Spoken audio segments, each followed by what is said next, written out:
राहुल एक middle class family का लड़का था। पढ़ाई में बहुत होशियार और मेहनती। एक दिन उसके दादाजी ने उसे बर्थडे पर 10,000 रुपये गिफ्ट दिए। राहुल बहुत खुश हुआ। वो हमेशा से एक नया फोन लेना चाहता था, लेकिन फिर उसे अपने दादाजी की बात याद आई। पैसा एक बीज है, या तो खा लो या बो दो। राहुल ने सोचा, बीज बोना ही सही रहेगा। पैसा खर्च करना आसान था, लेकिन उसे अपना पैसा बढ़ता हुआ देखना था। वो सीखना चाहता था कि पैसा कैसे काम करता है। राहुल पैसा कमाने के राज सीखना चाहता था। उसने पैसे और इन्वेस्टमेंट के बारे में किताबें पढ़ना शुरू कर दिया। उसने पैसे बढ़ाने के अलग अलग तरीके सीखे। उसने सीखा कि सबसे बड़ा निवेश खुद पर किया जा सकता है। उसने कुछ पैसा नई स्किल्स सीखने में लगाने का फैसला किया। राहुल को इन्वेस्टमेंट की पावर समझ आने लगी। उसने सीखा कि इन्वेस्टमेंट मतलब अपने पैसे को काम पर लगाना। सारा पैसा खर्च करने के बजाय उसे बढ़ाया जा सकता है। राहुल फाइनेंशियल फ्रीडम की तरफ अपना सफर शुरू करने के लिए उत्साहित था। उसने अलग अलग इन्वेस्टमेंट ऑप्शंस के बारे में सीखा। कुछ रिस्की थे, कुछ सेफ। उसने स्टॉक्स, बॉन्ड्स और म्यूचुअल फंड्स के बारे में सीखा।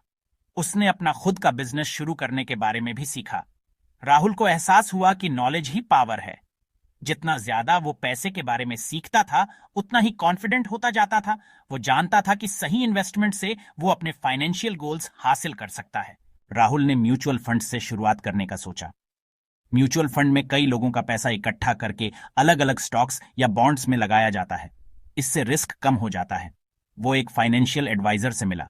एडवाइजर ने उसे अलग अलग तरह के म्यूचुअल फंड समझाए। उसने राहुल को एक ऐसा फंड चुनने में मदद की जो उसके रिस्क लेने की क्षमता और फाइनेंशियल गोल्स से मैच करता हो। राहुल ने हर महीने थोड़ा थोड़ा पैसा इन्वेस्ट करना शुरू किया। वो जानता था कि समय के साथ पैसा बढ़ाने के लिए रेगुलरिटी जरूरी है। वो सब्र से काम लेता रहा और लंबे समय तक इन्वेस्ट करता रहा। राहुल को क्रिएटिव चीजें करना भी पसंद था। वो अपनी दादी के साथ मोमबत्तियां बनाया करता था। उसने अपने इस शौक को एक छोटा सा बिजनेस बनाने का सोचा। उसने अपनी कुछ सेविंग्स से सामान खरीदा।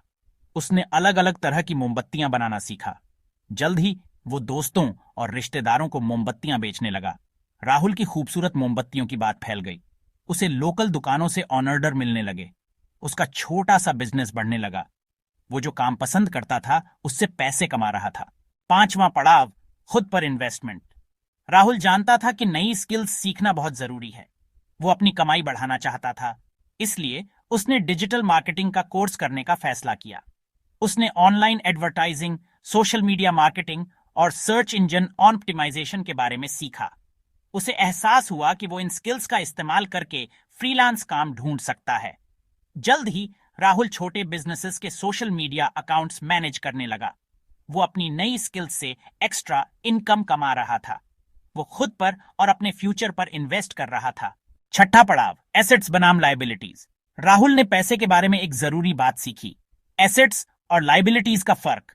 एसेट्स आपकी जेब में पैसा डालते हैं, लायबिलिटीज आपकी जेब से पैसा निकालते हैं। वो समझ गया कि उसका मोमबत्ती का बिजनेस एक एसेट है। इससे उसे इनकम हो रही थी। उसने ये भी जाना कि उसकी नई स्किल्स भी एसेट्स हैं। ये उसे ज्यादा कमाने में मदद करती हैं।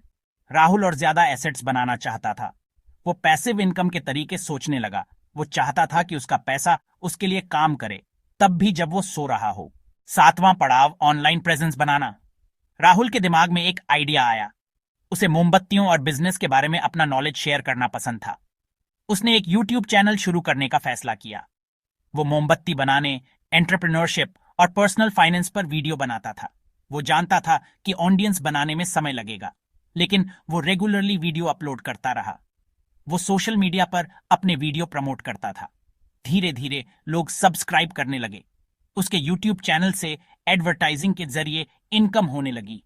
वो अपने मोमबत्ती के बिजनेस को ज्यादा लोगों तक पहुंचा पा रहा था। उसने एक और एसेट बना लिया था जो पैसिव इनकम दे रहा था। 8वां पड़ाव, कंपाउंडिंग की पावर। जैसे जैसे राहुल इन्वेस्ट और सेव करता रहा, उसने कंपाउंडिंग की पावर देखी। कंपाउंडिंग मतलब ब्याज पर ब्याज कमाना। ये एक स्नोबॉल इफेक्ट है जिससे आपका पैसा समय के साथ तेजी से बढ़ता है। उसे एहसास हुआ कि जितनी जल्दी वो इन्वेस्टमेंट शुरू करेगा, उसके पैसे के कंपाउंड होने के लिए उतना ही ज्यादा समय मिलेगा।